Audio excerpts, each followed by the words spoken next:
Hello guys, in today's video I'm going to show you how to fix Battlefield 2042 stuck on loading screen. So if you're trying to open it up and it stucks, then you need to check if your GPU drivers and Windows are fully updated. So to check Windows Update, you want to go to your settings.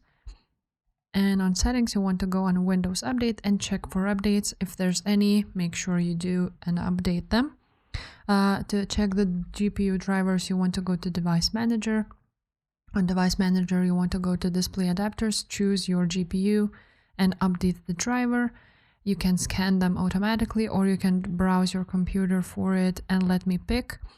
And then after that, you're gonna choose the latest version of your driver and click Next and update it. Another thing you can also do this on NVIDIA app too.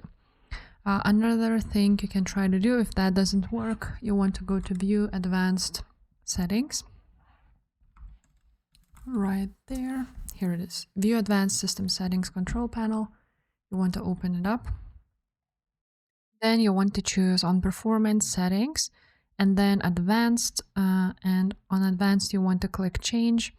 Then uncheck Automatically Manage Paging File. Then write down custom size, and you want to write down 4096, and here also 4096, and then click OK. And that should fix your problem. Another thing you can go ahead and do is go ahead and open up your Task Manager and close unrelated apps, which you don't need for playing Battlefield. So for example like browser, OBS, and so on and so forth. So you can go ahead and close them up. And that's pretty much it. If this video was helpful, make sure to subscribe and I will see you next time. Bye.